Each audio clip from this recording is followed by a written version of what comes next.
Put this together, and our objectives with this series was first to educate.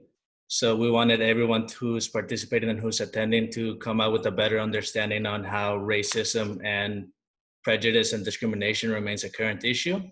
We also wanted to provide some reflection. So we want everybody participating to reflect personally about how their actions may directly or indirectly be promoting racism and discrimination. We also wanted to promote change. So we want everybody participating to be inspired to do better personally, but also promote change in their community.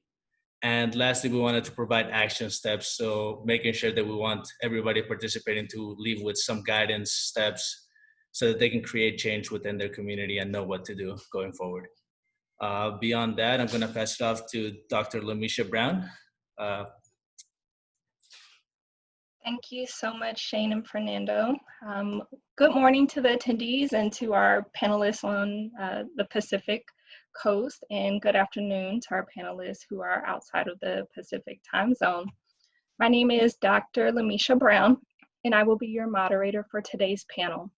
Currently, I am the Director of Student Success and Academic Advising at the University of Minnesota-Crookston, where I lead the Student Success Center. Under my purview includes academic advising, academic support services, career services, first year experience, multicultural education, and our student success initiatives. I earned my PhD in education and a graduate certificate in diversity, equity, and inclusion. My research revolves around Black women's experiences in higher education, first generation doctoral students, intersectionality, and diversity, equity, and inclusion. I am also one of the co-founders of #FirstGenDocs, which is a digital space intervention that provides community uplift and affirmation for first-generation doctoral students. Welcome to the second conversation in our two-part series.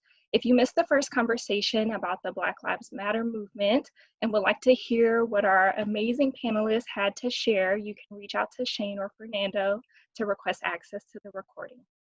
Today, we will focus our conversation on how to create change in our communities.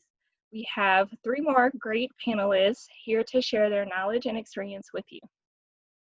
Kim Apana resides in Concord and serves as an anti-racist educator at Riverview Middle School in Bay Point.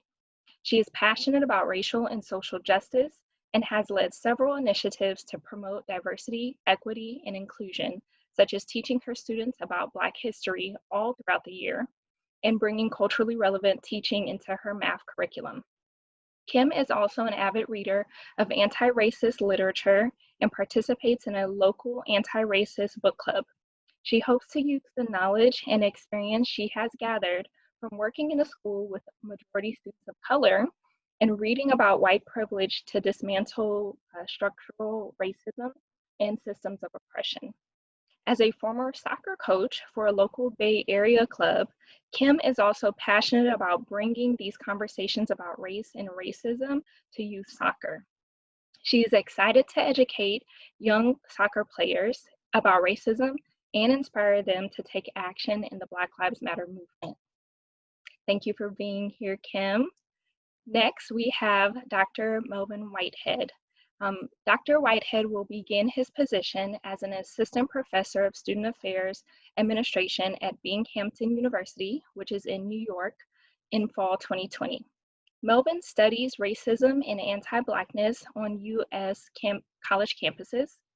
He has been a summit organizer, speaker, and panelist on topics such as race, gender identity, sexuality, and equity.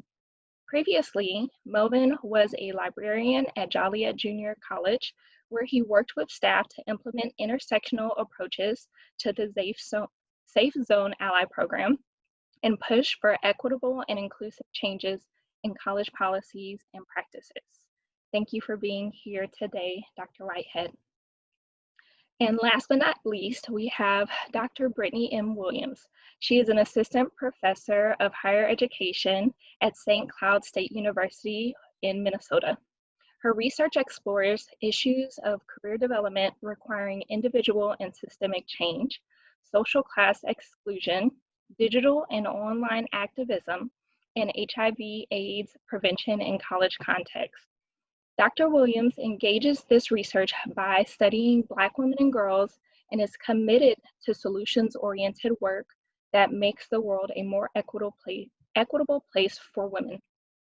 She is a co-founder of hashtag Side Assista and one of 5 founding members of hashtag Sister PhD, 2 digital counter communities for Black women and girls designed to center our thoughts, ideas, words, creations, and facilitate our success. Dr. Williams obtained her PhD in College Student Affairs Administration from the University of Georgia and holds her bachelor's and master's degrees from Hampshire College and Teachers College, Columbia University, respectively.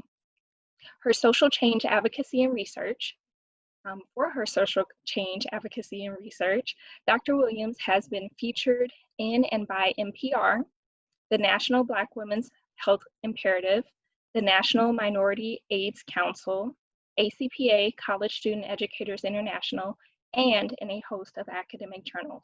You can find her on social media at Dr. Britt Williams. Thank you so much for being here, Dr. Williams.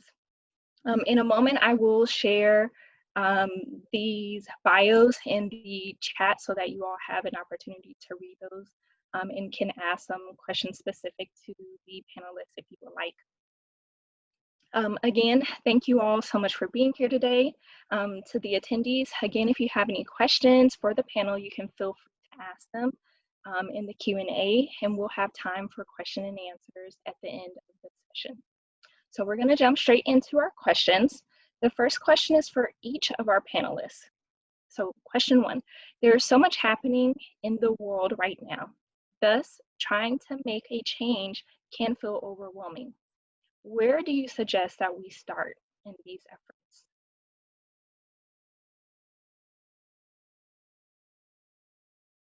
And either of you can jump one in. I'll go first. I was trying not to because I always talk first wherever I go, and I'm trying to be aware of that. So I think the easiest thing to do is to start with your own behaviors, interactions, and beliefs, right? So for example, I'm a woman, and one of the things I noticed I used to do is walk a little bit faster when I'm alone and I see someone who's presenting as a man or a male, because I wouldn't always feel safe. And so if that's you, or you're someone who locks your doors when certain people walk by, you can start by taking a moment and asking yourself, why am I doing this? Is this based in something I've experienced or something I feel? Or is this more so about something people have told me about folks that I haven't had enough interactions with? And I'm not saying ignore your safety, but if you always feel anxious or unsafe, this is something you'll want to talk to your parents about, maybe talk to a counselor or a therapist about, so they can help you work through why you might be making people feel a little bit differently because they can't be near you or walk near you. Another thing we can easily do is to use our voices. So if you're, for example, a star on the soccer team or basketball team, and you notice that your teammates or peers are picking on someone who might look a little bit different than you or talk a little bit different than you can tell them, knock it off. It's perfectly okay for you to do that. And because that person has a relationship with you, they're more likely to listen to you. We all know, at least for me and those of us on the panel who were once in, high school and middle school, I did not listen to my teachers as much as I listened to my friends. Now, there's a reason that's not necessarily right. And that also means that my friends owe it to me, and we owe it to one another to hold ourselves accountable. And so those are some easy ways that you can be that person who steps in, and you can be a good bystander to help people around you. Thank you, Dr. Williams. So going along, or to add more, regarding starting with yourself, one thing that can also be really useful is journaling. So when we are trying to get into the practice of questioning or pushing back on our own assumptions or knee-jerk reactions to other people who don't look like us or have our experiences, sometimes it could be really useful to just journal about it and reflect on the things that you see and hear and you do every day. And related to Dr. Williams' point about sort of talking to your friends, and it can be really uncomfortable if your friend does or says something that is harmful to another person. It can be really uncomfortable to challenge that friend because it's your friend, and sometimes it can be really uncomfortable for us to feel like we need to put our relationships or our friendships on the line in order to do what's right. And so there's a saying of leaning into your discomfort or become comfortable with being uncomfortable. And sometimes, you know, the more that we do something, the more comfortable we become doing it. So I just want to point that out as well.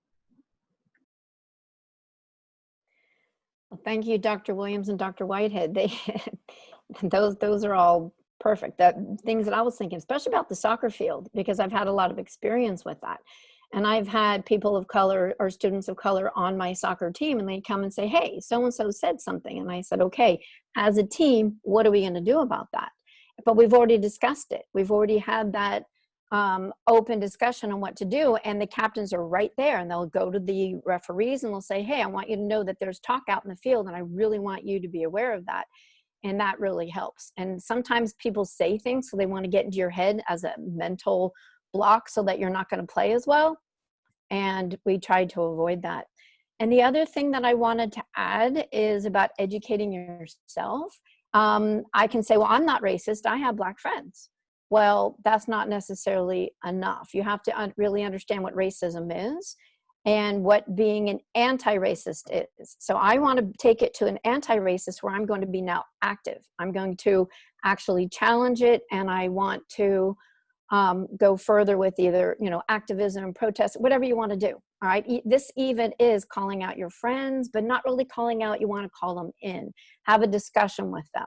So those are the kind of things now that I think for students, middle school, high school, please think about how you want to go from here. Because if you're silent, you're perpetuating the problem.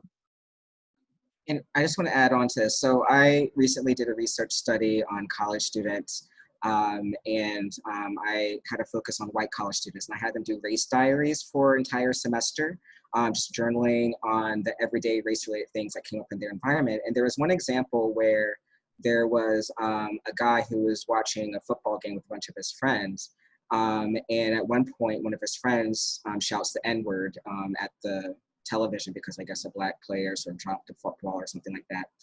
And there was this awkward silence following that, right? And so the person writing this journal, the student, was uncomfortable, but no one said anything to the guy. A few minutes later, this guy did the same thing again. And the awkward silence just kept getting shorter and shorter until eventually no one just batted an eye when he kept saying this slur. So just to give you a concrete example, like if you don't challenge your friends, they get the message that this is okay to do across different contexts and places. And so don't underestimate the power of your words and your voice. Thank you all so much. Yeah, that's extremely important. It's one that we need to begin to learn and begin to be aware of where we are within any topic, but particularly in the context of what we've been talking about, race, and then call people into conversation. Yes, thank you all so much. So the next one is a question for Kim. So you talked a little bit about this, but can you share more about what your experience has been with youth activism and youth organizing within the community? Mm-hmm.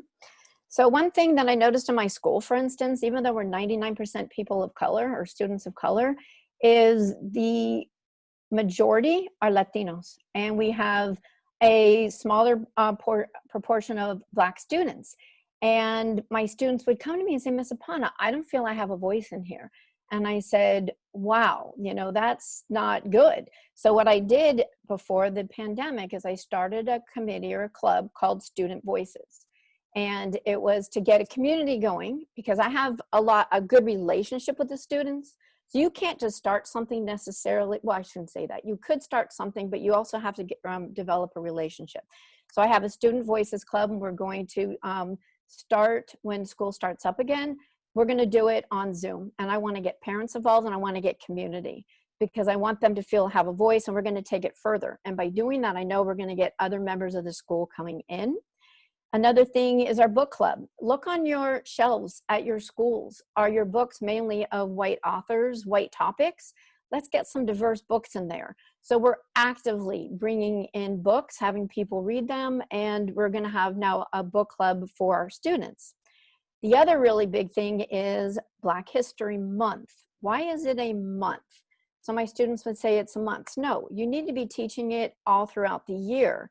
And I noticed that a lot of students were saying, well, we learned about Martin Luther King and Rosa Parks all the time.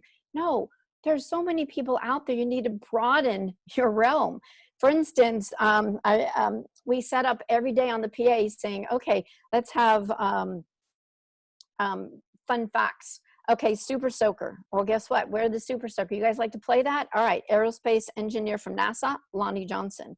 Learn about Katherine Johnson, about Apollo, etc. So there's a lot. I get very passionate and excited, so I'll pass that now. Yeah, thank you so much for that. I think you had some really good ideas already of how students are engaging in activism. You know, if you are noticing things in your school, don't be afraid to say anything to your teacher like, hey, you know, I know there are more people out there that we can be learning about. How about this year for Black History Month, we all work together to share information about other Black scholars and folks who have done some amazing things in the world, so that as a class we can all learn together. So that's awesome. So next, I have a question for Dr. Whitehead. What is some advice for students who want to change their school's policies and procedures for the better? So my response to this question in many ways sort of mirrors what Kim was just talking about, but talking to people is super, super important. The most effective work is done with community and not in isolation. Community is one of my most important values that I hold, and it's the root or the motivation behind all the advocacy and equity work that I do. Find out what the issues are and what impact they're having on people, on students, particularly if you're talking about changing things within your schools or your soccer club. Frequently, those who are the most impacted by something already have solutions in mind, and so you trying to act on your own based on your own assumptions or your limited understanding can often be harmful and unproductive. So I just want to underscore that. And, you know, Kim was also saying, you know, not be afraid to talk to people. And sometimes, you know, it can be really intimidating to talk to adults in an assertive way about something. And, you know, I understand that. If that's the case, practice, you know, either with your parents or some other supportive adult in your life. You know, sometimes I'm the kind of person who likes to sort of write out what I'm going to say. Sometimes if there's a conversation I'm nervous about having, and sort of like practice saying the words. And so that's something you can try doing when it comes to preparing yourself for talking with adults, administrators or teachers or coaches. So yeah, and also be clear on your motivation. Sometimes, you know, we might want to do something because we feel like it will make us look good to our peers. Or it might be that you understand that, you know, this is the right thing to do because it affects people that I care about, right? So be clear on your intentions and motivations as you get involved with changing policies and practices. And in a way that's not self-serving.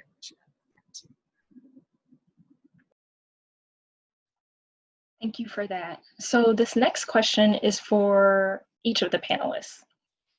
There are many ways to create social change. So for example, we talked about protests being one example of that. What are some examples of social action that you've seen among young folks or that young folks can engage in? So I'll jump in. So I have seen, so I used to volunteer for the Chicago Freedom School when I was living outside of Chicago. And the Chicago Freedom School is made up of young people who are engaged in advocacy work. I've seen folks organize teach-ins, and basically teach-ins are opportunities for people to share their knowledge and speak to others about important topic. So educating others is one way I've seen people get involved. Donating to orgs or organizing fundraisers is also super important. So learning about what organizations are in your community that are supporting people who are marginalized, who, whatever issue that you're trying to organize for. So find out who those organizations are, what their needs are, and then organize efforts to meet those needs in terms of donations or whatever. Amplifying the voices of people of color in their platforms. And so if you're on social media, that can be retweet. I was gonna say retweeting, but I don't know if people if young people are using Twitter still. But if you're on Twitter, you can retweet, reshare, share, whatever the word is, whatever TikTok equivalent exists. Because oftentimes when we're on social media, we can put ourselves in an echo chamber of people who just look like us and have the same experiences as us. And so sharing voices that are not in the majority can be a very powerful way to amplify voices that people might not hear. Advocating for policy changes. So I've also done lobbying in my life. I've met with legislators about policies that affected me and my community, and tried to sort of persuade them by sharing, my story or stories of people I care about. So there are multiple ways that people can get involved. I actually had some similar thoughts. So I think you all can sign some petitions. You can join student government, right? And so SGA and these student leadership positions within your school are a great way for you to advocate for changes to policies and practices. You can have your parents join the booster club or PTA, because those are also folks who are able to advocate for change within schools. I know a lot of you all might be too young to vote, but you're still a living, breathing constituent of politicians in this country. So you can absolutely ask your public officials questions. You can say to them, I have an undocumented friend. I want to make sure they get a fair shot towards citizenship. What are you doing to support people who might be undocumented, or what are you doing in light of all of the uprisings related to Black Lives Matter? It's perfectly acceptable for you all to write letters and to ask those kinds of questions of the people who are leading not only your communities in this country, but they're also altering the future that you all may or may not have, because every policy change that's made now will impact the world that you all live in 10 years from now. I think another thing is education and highlighting folks. So this goes to Dr. Whitehead's point about making people's voices more known. So one of the things I've learned a lot about since moving to Minnesota is hockey. I'm from Georgia. We don't watch hockey in Georgia. I'm from, we typically call the South the Bible Belt. We are a football people.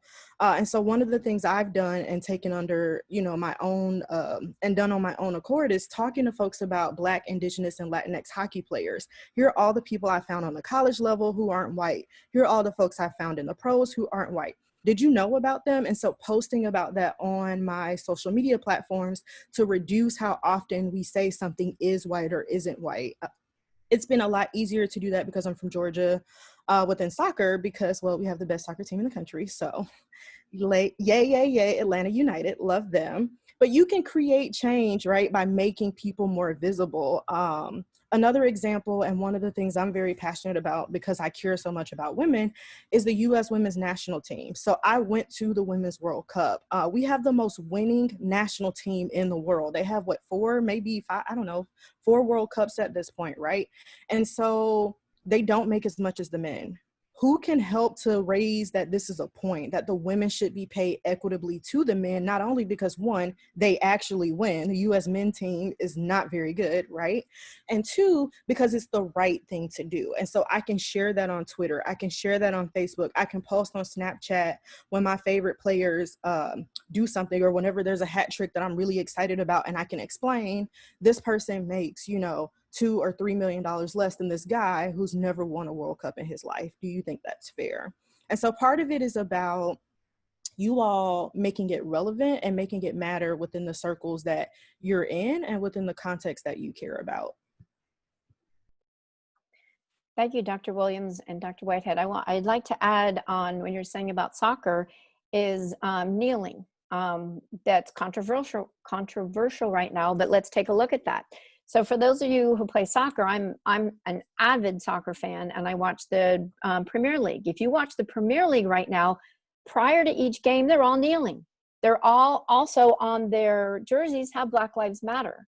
Let's take a look at that. Pass that on to the community. So take a look at that. The other thing I'm thinking about is in your own community, start your own club. Start your own ethnic studies club. Start your own anti-racist club. Take a look at that as something that you might want to do for action. There's also something going on right now in California, and it is to require ethnic studies in the high school. Vote for that. Ethnic studies is good for everybody, okay? So we all learn about ourselves, other people, the whole community, because that's what the whole nation is about. So you can be active in that and look at the ethnic studies bill that's in the assembly right now. All really great suggestions. Thank you all so much for those. So I know for some people, they may say, activism and protesting and, say that they are one and the same. However, I'm curious to know from each of the panelists, what are some similarities and differences between activism and protesting?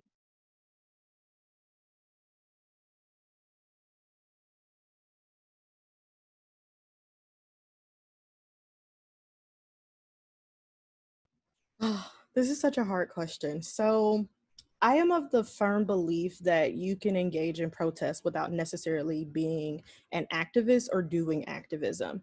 So some of the examples I think of are the families who've challenged textbooks in the country that there was one in particular that completely removed slavery. And they said that Black people were brought to this country as indentured servants versus enslaved people. And so there was a guy, Cody, and his mom who challenged that, and they took it all the way to the highest courts and argued with the textbook publisher and all of these folks in order to get that rectified. I don't think that they necessarily agree or would call themselves activists or that they were engaging in activism, but they were definitely waging a protest against the whitewashing of history and how students are taught to understand history. If you all are learning things in school that aren't necessarily true, it makes it difficult for you to build real relationships with people who are different from you because you think that what they're saying to you as their truth is not necessarily right. And so that's why it's so important that, folks have these bigger, broader understandings of history, what we call, the main narrative versus the counter narrative, right? And so part of what happens between activism and protest is people who are trying to reconcile the differences between those two things. So what we've always known, what we've always been taught, how we understand things in this country versus, okay, I love this place, this is my home, and here are all the ways that we can do better. And so I think the difference between activism and protest is how the person who's engaging in the activity identifies, what their goals and aims are. Sometimes it's something as small or little as, I want to stop my school from disrupting the dress code, right? So I've been in places where you can't have dreadlocks, right? Which technically I do. I don't call my hair that because there's nothing dreadful about my hair. But I have also made it a point not to work at, visit, or spend money at places that don't allow people with dreadlocks to be in or a part of that community. Do I think that's a form of activism? For me, no, because I'm not waging this sort of larger, bigger philosophical point about it. It's a personal protest for me. And so I think that's the big difference for me.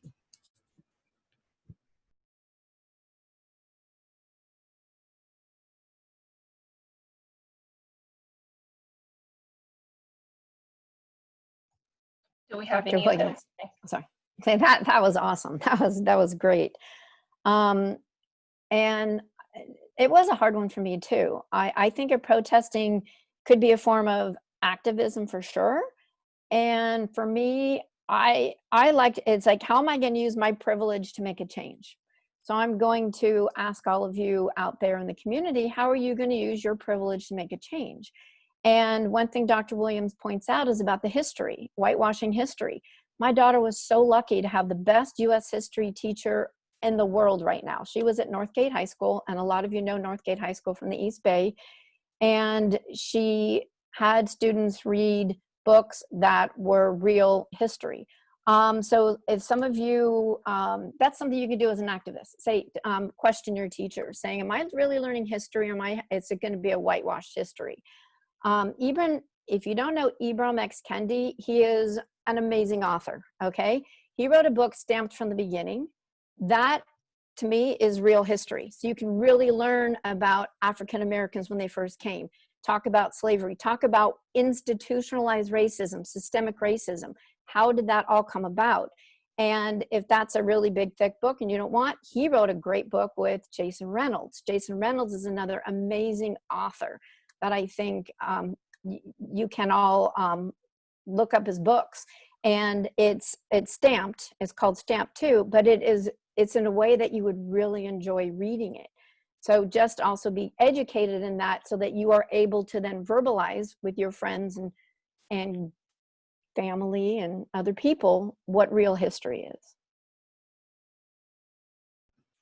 Yeah, I would add to that, you know, for me, activism and protest are all a part of a larger movement towards resistance and resisting inequity and inequality. And so you can choose to identify as one or the other. You can choose to, you know, disidentify with them to begin with. It's entirely up to you.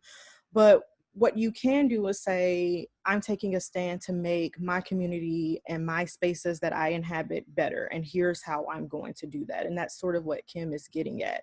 And so if you're doing that, whether you call it protest or whether you call it activism, doesn't matter, because you're doing the work. And for me, that's the most important part. It's not the labels that we ascribe to it. It's, are you doing work that moves towards justice and inclusion?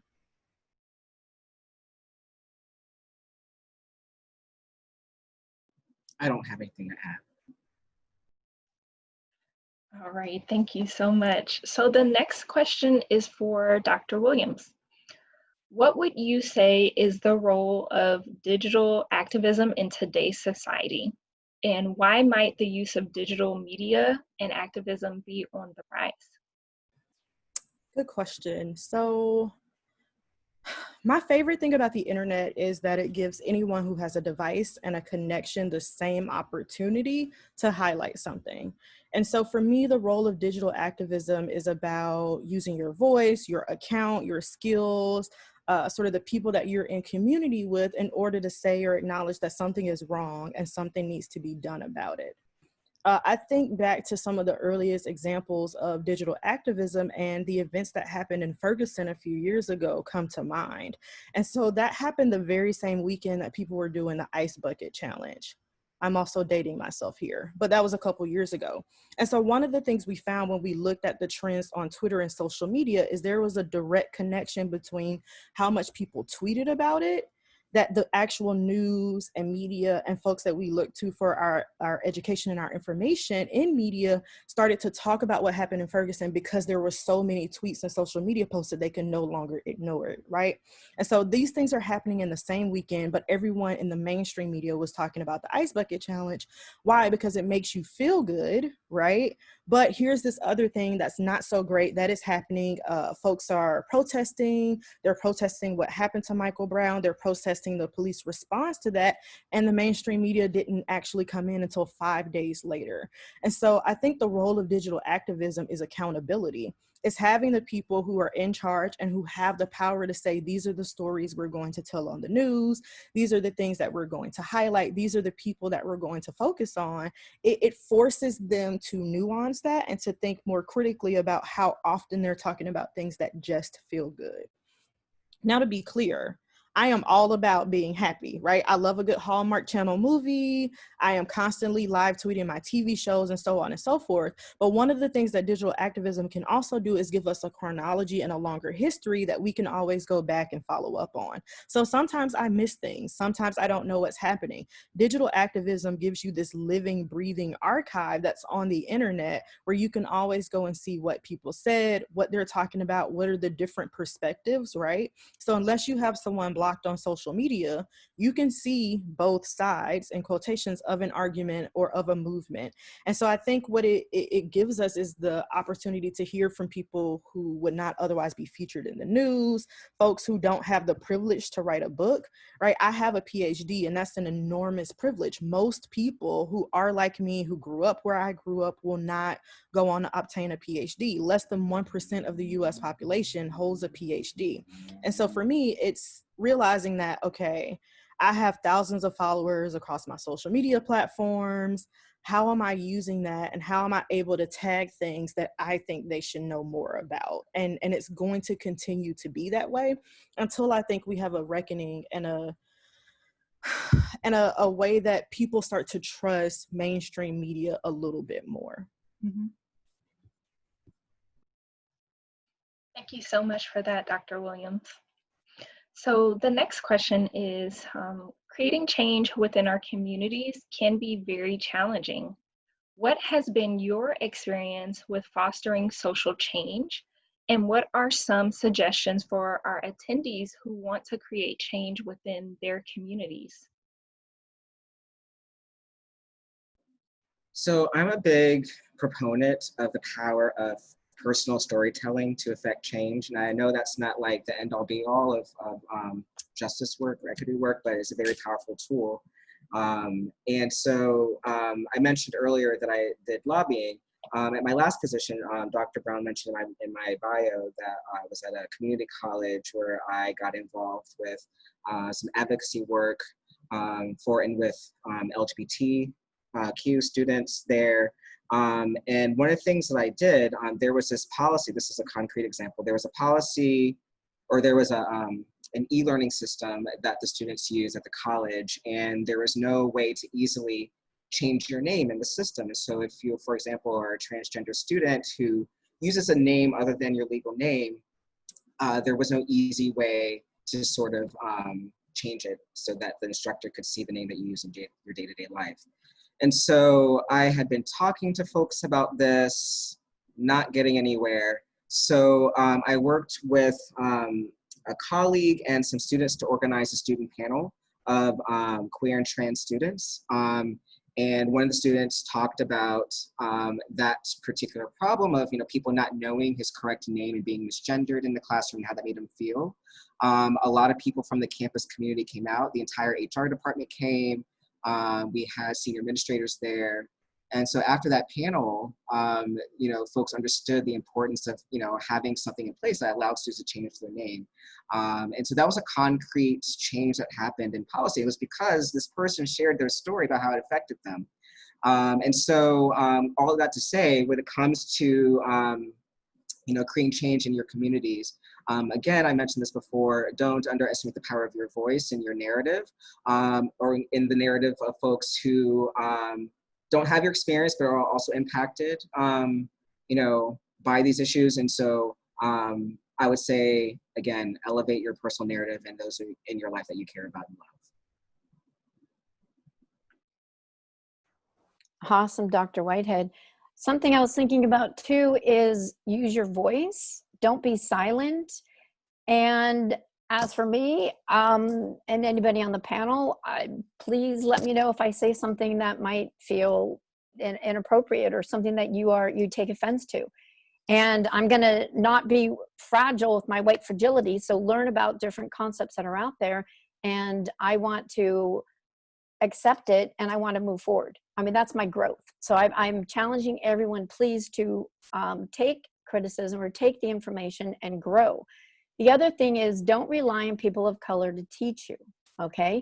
This is your progress. This is something that you need to learn. So go out there, read books, talk to people, have some kind of a community where you have speakers come in.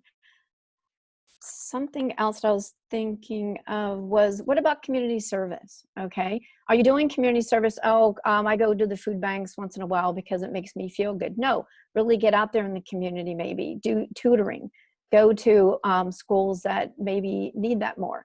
Because I'll tell you, I'm still seeing segregation. Okay, look at your school right now. If you in a school with mostly white people, Why is it in the school that I work in, there's 99% people of color? Okay, we still have that going on. So if somebody says, well, I don't see a problem here, I want you to be thinking about that. Well, there really is a problem. And the other thing I'm hearing about in communities is people say, well, if they work harder, they can be like us. If they work harder, they can get ahead. And that's not always the case because of what we have right now with institutionalized and systemic racism. And I know I'm being pretty broad out here, but it's something that I want, well, you can think about. That's what I do. This is just me. I constantly think about it. Now, what can I do about it? And that's where I want to take my activism and bring it to the communities. Yeah, I was thinking of similar things. So when I reflect on the things I've done, I've helped organize and lead marches back in my hometown of Atlanta. I have bailed my friends who have protested out of jail, right? And so I have helped organize bail funds for folks that I know are on the right side of history. And whether, you know, we think is right or wrong now, I know 20 years from now that they're making the right decision. I've started hashtags, I've written letters to elected officials, signed petitions, and I voted. And I know I talk a lot about voting, but it's an election year, and voting is the hill that I'm always willing to die on. And so I voted in every single election ever since I've been eligible to vote. I don't care if I dislike all the candidates. I don't care if, you know, I don't think this is the best representation for our country. I am still exercising my right to vote because people have quite literally fought and died for me to be able to do that. And so for you all as young students, as folks who are soon going to be able to vote, look beyond the Republican, Democrat, or independent label that someone has next to their name and go to the town halls. Ask them meaningful questions, tweet them, text them. A lot of officials right now are doing all sorts of online engagement activities because we can't have as many things in person because of COVID. But ask them difficult questions about what they're going to do for your community. To Kim's point, I make it an effort to donate every single month to my campus food pantry. Now, it's easy for me to do that because I work on a college campus and we have a food pantry. And if you all are at a school that doesn't have a food pantry, maybe you can donate to one of the local shelters. I donate all of my gently used clothing to women's shelters for folks who are trying to get back on their feet after leaving an abusive situation, right? I've hired freelancers, and every freelancer that I hire personally, I also pay them more than they actually quoted me. And so for me, it's doing these little things to help the lives of folks who are around me, and not just always doing the sort of in your face things. And I also don't brag about it. So one of my biggest pet peeves with when we talk about equity and justice work is seeing how often folks are like, oh, great, I did community service. Let me take a picture of this homeless person and post it online. That's not the point of this. If you're really committed to equity and you really want to make your community a better place, you can do it without people having proof that you've done it. They'll know, I promise. Thank you all so much for sharing your experiences with social change and what suggestions you all have for our attendees here to create change within their communities. I do want to shift now to our Q&A session. We have a couple of questions already here. However, for our attendees who are here, if there are any questions that you have for either of the panelists specifically, or just kind of broadly for the panelists as a whole, now would be the time to ask those, as we will start, and we have roughly 13 minutes or so. So Rob Schwartz, thank you so much for the first one. Rob wants to acknowledge the passing of John Lewis and ask if you all can talk about his legacy and how it relates to the discussion today. Sure, I'll go first. Since I actually grew up and lived in the Georgia 5th Congressional District for my whole life, John Lewis has been, ooh, I think I'm about to cry. I'm sorry.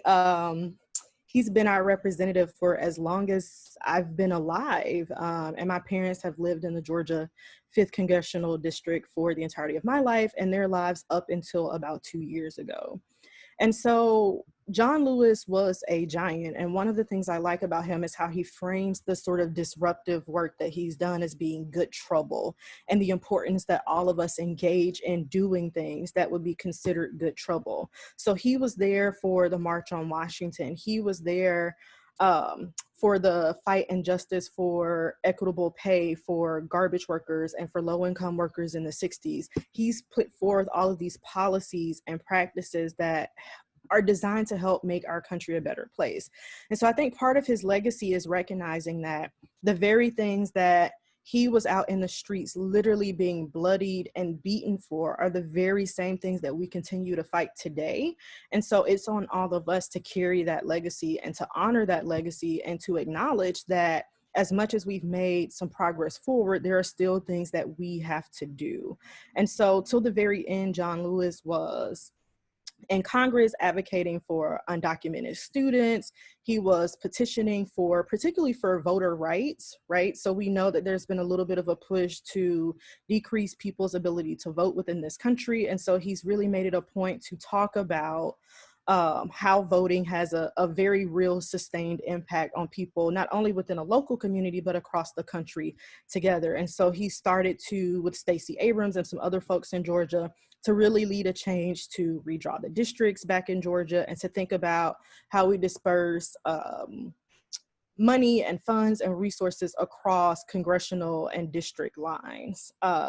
It's really hard to say in any small or short amount of words just how much he's done, particularly because he was a part of SNCC, the Student Non-Violence Coordinating Coalition, which is one of the biggest student-run, student-created historical organizations for movement towards change by students. So it was for students and by students. And so I think for me, the biggest piece is acknowledging that part of what John Lewis is doing is not going to end with his death today. It doesn't end with changes that are happening in November when we all go to vote, but this is a lifelong commitment to equity that we all have to make. Thank you. I also highly recommend, particularly for the high schoolers who are watching, his book "Walking with the Wind." It's a book I read a couple of years ago. And he describes it as a memoir of the movement. Basically, it talks about his background and his involvement with the civil rights movement of the 60s and 70s and 50s, 60s, and 70s. And so so we were been talking on this webinar about the different ways that people can engage activism. And this book is a really strong illustration of that, the various roles that people filled in the movement and how valuable they were and why they were valuable. Young people have frequently been at the forefront of every social movement I can think of in this country. And so y'all are young folks, and this memoir really illustrates also the power that young people hold in affecting change. So I strongly recommend that folks pick up that book. Thank you all so much. So our next one, we all have personal biases, good and bad. It's part of being human. But I think most people have never spent any time to discover their own personal biases. First, can you suggest personal ways one can become aware of one's own personal biases? Because we know awareness is the first step. And then second, are there any suggestions on how to overcome one's negative biases, such as racial bias? Thank you so much, John, for that question. So this is very central to the research that I do and the work that I want to do going forward. Earlier I mentioned my research study that I just finished, in which I collected race diaries from white college students. And one of the things I learned through doing this study was that just journaling led students to reach some really deep insights. I had them journal for the first half of the semester, and then the second half I gave them essay prompts to respond to. And I didn't ask them to reflect on what effect journaling had on them, but several of them offered that up and said, I never realized how much racist stuff I hear every day and don't do or say anything about it. And so this, doing this journaling this semester forced me to listen to these comments in a different way. I think one thing that would be really helpful And this is something that I had instructor, Dr. Brown and Dr. Williams and I had instructor in our PhD program. We were all from the same PhD program. I don't think we named that already on the call. We had an instructor who had us do an assignment which we journaled about an identity in which we experience social privilege. So for example of racial privilege if you're white, or if you're upper class, middle class, example of class privilege. So we journaled on that throughout the semester, and she would give feedback and questions for us to respond to. And I think that kind of engagement where we have someone that we trust giving us feedback or questions for us to think about to deepen our reflection can be really useful, powerful tool for heightening our own awareness when it comes to things like our own internal biases. And so that's, I think, an important first step. I'm a big fan of journaling for that reason. I'll step out. Yeah, I was actually thinking of that same thing, Dr. Whitehead. And I was thinking specifically about how it's a lot easier for us to point out the areas where we don't experience privilege, right? So it's easy for us to call out these sort of big picture things like racism and sexism, things that happen, but it's not always as simple in other areas where we haven't had as much national or local discussion about them. So one thing that I've recently become particularly passionate about is religious oppression. This country is very much majority Christian, but we don't have a designated religion for the United States. And that was definitely very intentional by some of the oldest leaders and the founding fathers of this country, right? Because part of why the United States was created was to escape religious persecution. And so I'm from the South. I was raised and socialized to be Christian. I'm having a whole philosophical quandary about whether or not I'm still Christian. I don't know. I haven't figured that out. But what I do know is I've never worried about someone coming to kill me because I'm Christian. I've never worried about someone being upset or mistreating me because I'm Christian. And I live in Minnesota now, and we have a large Muslim population here. And so for me, I can go and point out examples of how we mistreat people who wear hijabs. I can point out how maybe folks at synagogues and mosques may not feel as comfortable as I would if I went to a church. And so I think part of what needs to happen in thinking about personal bias is also thinking about those identities that we're not aware of as much and the ones that don't get as much conversation across this country. And religion is one of them. Another one I think of is how we treat people who identify as fat-bodied in this country. Airline seats are really tiny. We need an uprising against how small airline seats are, right? And fat phobia and how we mistreat people because we assume they're unhealthy because they're fat. I'm 5'11". I weigh more than 200 pounds. I also run half marathons. Am I unhealthy? Right. And so there needs to be this work that happens where we move beyond only talking about race or only talking about gender or only talking about sexism to thinking about how all of these things are interconnected and how we personally might be perpetuating them.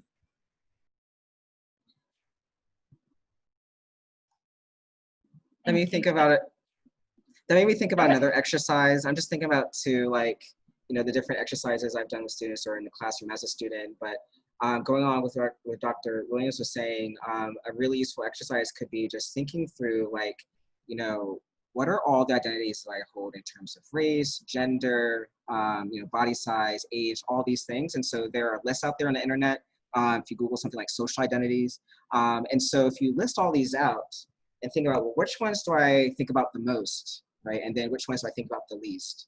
Well, why do I think about these the least? And so continuing this line of questioning, going back to what Dr. Williams was saying, can lead you to think about well, why is it that that I assume this about people who don't share this identity? I wasn't even aware of that. So that could be another concrete thing that folks can do to heighten their awareness. So Kim, I would like to focus this next one on you for you to answer. So Amy, thank you, Amy, for your question. Amy asked, can you give some examples or role play conversations that students can have with their friends when their friends say things like, I don't believe in white privilege, or I don't support Black Lives Matter because I think all lives matter? Okay, so when I did go to a protest, I made a poster that basically said, privilege is when you think something is not a problem because it's not a problem to you personally. Okay, so in taking that and a protest like, well, all lives matter. Well, you're right, all lives do matter, but all lives cannot matter until Black lives matter. And see, what we're seeing today with all the videos is we're seeing Black people being beaten, we're seeing them killed. And well, that's actually been happening for years, but because of social media and videos, we're now seeing that. Okay. So, and if you are living in a white community, well, I would think about that. Well, why is your community, do you think, mostly white? Why are there not, why is it not more diverse? Why are there not more people of color in your community? So I would question that. And then maybe what can you do about that? You might want to, if you want to start at the schools, because we're talking middle school, high school, invite people of color, invite students, invite high school students from communities in, or I'm sorry, schools in your community to talk about it. Talk about their experiences. It's also a way of just getting to know people. I mean, if you're just within your own community, you're not learning about everybody else.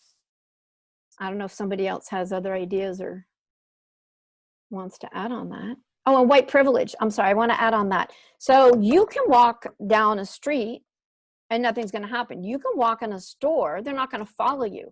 My husband is Hawaiian, okay? He's been pulled over twice for being brown. There was no reason for him to be pulled over, absolutely none. He came and said, I got pulled over. I wasn't really even sure why. You are not probably going to be pulled over unless there is a real reason for that, okay? So those are the kind of things that would be a white privilege to think about. Also, what about schools? Well, you can pay for tutoring, you can pay for SAT, you can pay for, oh, we're going to go distance learning, but then I'll just have somebody, teach us. Well, in all the other communities, they don't have that. That's why I'm working in the schools that I'm working at, because I want to try to give students the same playing field, which it'll never be, but at least give them something so that they can even compete. That is white privilege too. Those are the kind of things that sometimes are not discussed.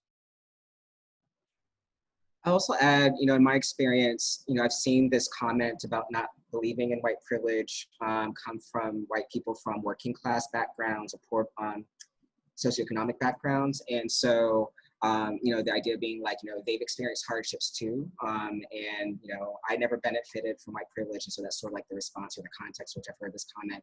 And sometimes it's really helpful to talk about, yes, this is not saying that white people can't experience oppression. It's just that your white racial identity is not the reason, right? And so there's this essay by Peggy McIntosh that's a classic essay. You can Google it and find it online pretty easy, called, I think it's called Unpacking the Invisible Knapsack, I think. But she talks about that specific thing I just talked about, and she gives a list of sort of like things that white people, like, what Kim was saying, for example, not getting pulled over. She gives a whole list of things that white people, or ways, concrete examples of white racial privilege that white people experience because they're white. And so, yeah, just want to add that. So I think like ultimately, what we're getting at is like, there are multiple ways that people experience oppression. Some of it's due to race, some of it's due to another social identity, but yeah, the you're being white is not the reason. I'm sorry, yes, you're being white was not the reason that you were oppressed in that situation. So I saw a comic a couple years ago that I really liked, and it talks about, if your house is on fire and the fire department came and they spent their time spraying every house on your street, would you be okay with that if only your house is on fire? No, because only your house is on fire. But if that person said to you, well, all houses matter, well, your house is burning to the ground, you would not feel good because you're losing your belongings. There's a potential that someone in your family could die in that fire, right? And so I think in this scenario, Black Lives Matter is saying the same thing. It's not that every house or every person, right, doesn't matter, is that these people need a little bit more attention right now that other folks don't.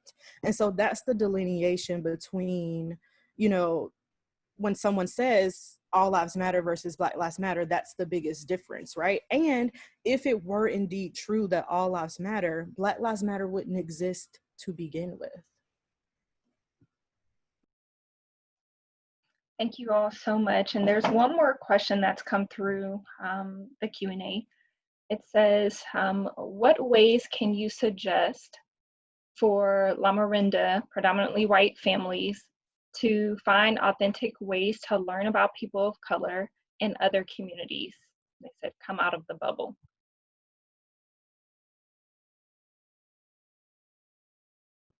So I have friends who are parents, I'm not a parent, who have intentionally put their children into neighboring school districts that may not be considered good, in order for their kids to be in community with folks who don't look like them and who don't have as much class privilege as them.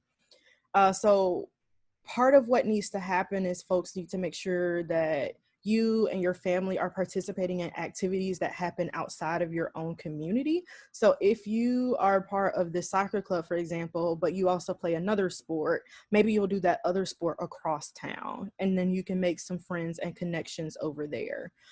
If your family often frequents restaurants, maybe you can skip a chain restaurant and get to know the owner of a local restaurant across town that might look a little bit different than you, or visit some places that might be considered ethnic, right? And visiting communities and neighborhoods that differ from your own.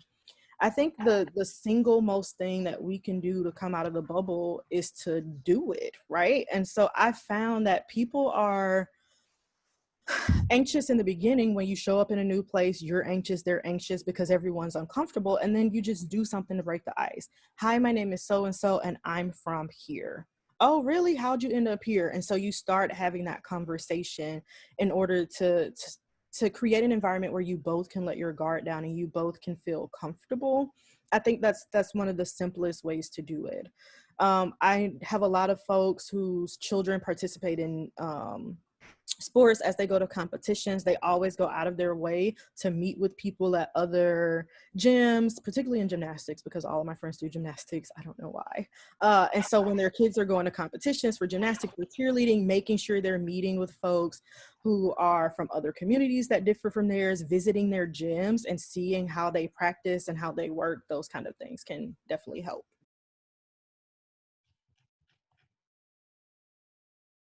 Thank you so much for that. I see that John Rossi has a hand raised. Thank you, Dr. Williams, for letting me know that. Is there a question that you'd like to ask, John?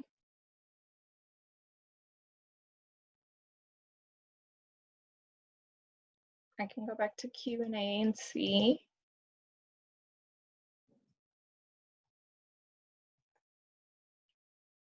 Okay, I see that the hand raise is gone now. Are there any final questions? If something comes through quickly, we can go ahead and present that to the panelists.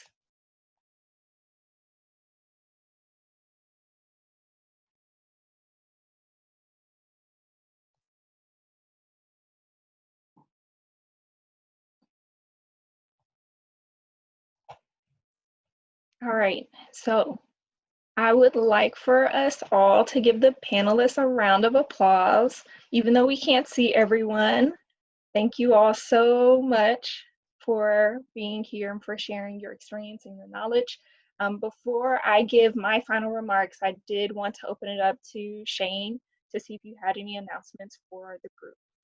Yeah, I listed our donation information down in the chat again, for anyone that would like to support the East Oakland Collective or the Boys and Girls Club of Oakland. If you want to donate to a group that's not those, you can also, donate directly. There's a ton of great groups in the area.